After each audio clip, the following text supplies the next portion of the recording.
tragic stories tragic? Is it that they make us cry at the end? Is it that characters die? Or is it their sad nature? If you're wondering all these things and asking yourself, is my story a tragedy? Then be sure to stick around. Because in today's video, we're diving into what makes stories tragic and what makes a sad story not a tragedy. Let's get started.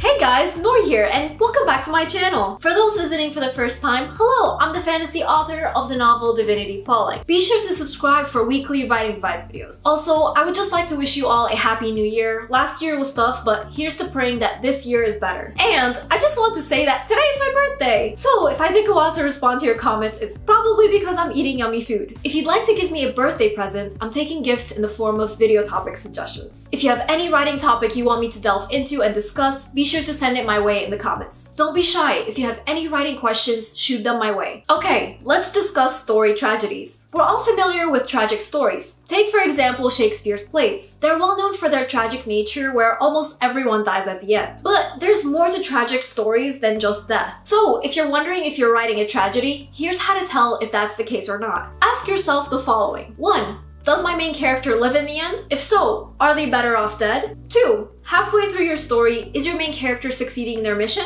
Or are they miserably failing as things go awfully wrong? 3. If the main character dies, is their death for a good cause, such as it brings about change and saves the world? 4. Is the story hopeful in the end? Notice that none of these questions ask if the story has a sad ending. That's because not all sad endings are tragic. Some books have death in them, but they still end up on a happy note or at least a hopeful tone. And some books show the main character losing all the people around them, but they still live in the end and are better for the experiences they've gone through. So, although we might cry at those stories, they are not always tragic. In fact, more often than not, sad stories are not tragic. Okay, so let's answer the 4 questions I asked earlier. 1. If your main character lives in the end, your story is probably not a tragedy. Of course, that's unless your main character lives but would be better off dead. But like I said earlier, if they live but lose someone else, you do not have a tragedy. At least, not unless the main character is truly worse off than when the story began. 2. If the main character is succeeding in their mission halfway through the story, then you probably don't have a tragedy. Usually, by the midpoint in a tragic story, your main character is at their lowest point. However, keep in mind that that is not a hard rule. There have been many instances where this general rule was broken and writers make things too perfect for their main character, only to then pull the rug out from underneath their characters. So just be aware that this could go 2 ways. But generally, the midpoint of a tragedy typically shows the character losing. 3. If the main character dies and it's for a good cause, then you do not have a tragedy. Yes, they died and perhaps were sad about it. But if they accomplished the mission they were after, then they succeeded despite having died. They most likely knew they would die and chose to tackle that head on for the greater good, making them heroes in the end. So that proves that not all deaths equal tragic stories. 4. If your story is hopeful in the end, then as I already said, you don't have a tragedy. Whether the character lives or dies, a hopeful ending means the character did not have a tragic fate. So there you have it. I'd love to know, have you ever written a tragedy and how tragic was it? Let me know in the comments. If you're new to my channel, make sure you subscribe. I put out weekly writing advice videos that will take your story to the next level. Also, don't forget to follow me on social media to see what I'm up to from day to day and to chat with me. And before we go, I just want to give a quick shout out to Sarah Frayne, Lori B, and Alan J. Early from my shout outs here over on Patreon, as well as all my amazing patrons.